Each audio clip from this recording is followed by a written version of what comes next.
nüfusa Diyarbakır hatiye 2 milyon değil. Belki 2 milyon 200,000 insan bajaraya. Bajar ser gündaya.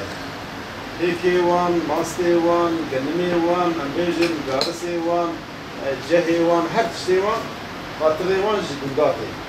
Bu gundi iflas bike, memleket ve iflas bike.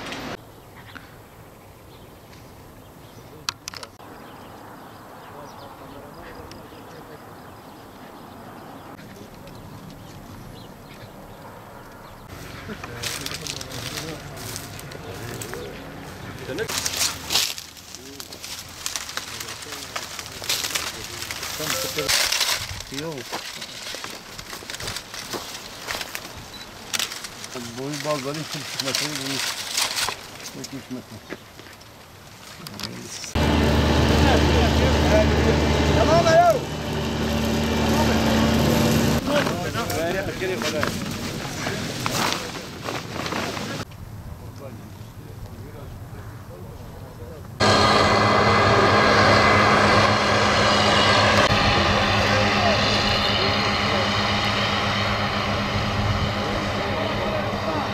Abi mazot %100 zam yemiş.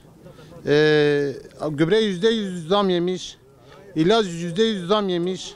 Biz şu anda bu toprağa ektiğimiz mısır adam 6 milyondan alıyor diyor alacağız. Fakat ben şu anda 4,5 milyona satmışım. Şu anda arabanın üstündedir. Yapacak hiçbir şey yok. Bize yardımcı olsunlar. Mazot olmuş 7,5'tan 40 milyona yükseldi. Kamyoncular da mağdur. Hepimiz mağduruz abi. Valla em diçiniş ber mazotê tu xêr tê tu neye yani çiftçiye fakir dedi ama ême der naxin.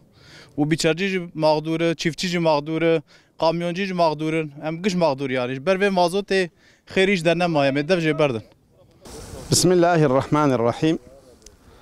Bugün Diyarbakır Merkez Sur ilçesinin Karpuzlu mahallesindeyiz. Köylülerimizle konuştuk. Çiftçilerle konuştuk. Çiftçilerin haklı talepleri var. Özellikle buğday, mısır, pamuk eken çiftçilerimiz fiyatlardan dolayı iflas ettiklerini, kazanmadıklarını ve bu anlamda bir sonraki sezonda, önümüzdeki sezonda bir şey ekmeği düşünmediklerini söylediler. Bu durum vahimdir. Zira hepiniz biliyorsunuz ki memleket, halk köylüler üzerinde, çiftçiler üzerinde hayatlarını ikame etmektedirler.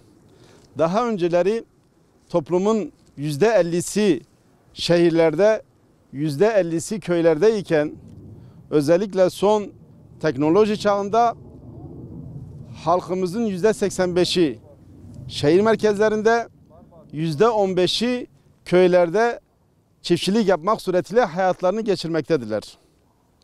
Şimdi ben buradan soruyorum. O %15'lik kesim eğer üretim yapmasalar, peynir, yoğurt, yumurta, yağ, buğday, arpa, mercimek, mısır eğer üretmeseler şehirdeki insanlar bir bütün olarak etkilenecek.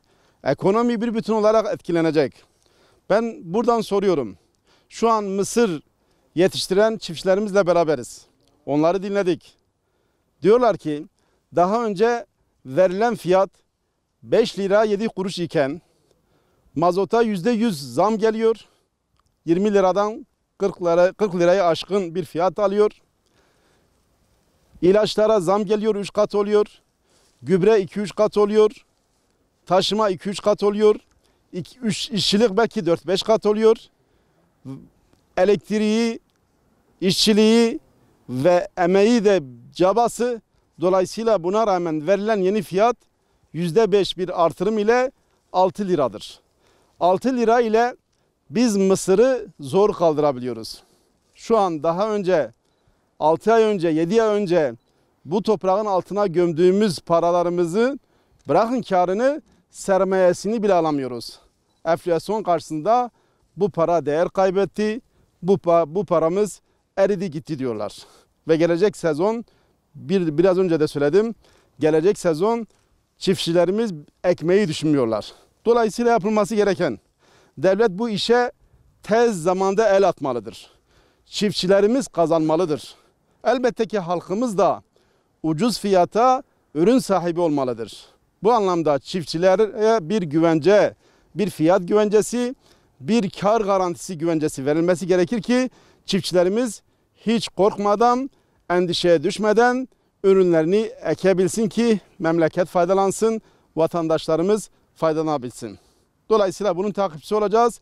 Köy köy geziyoruz, şehir şehir gezeceğiz ve bu anlamda işçilerimizin, çiftçilerimizin, halkımızın taleplerini biz ilgili yetkililere iletmek suretiyle çözümlerini takip edeceğiz.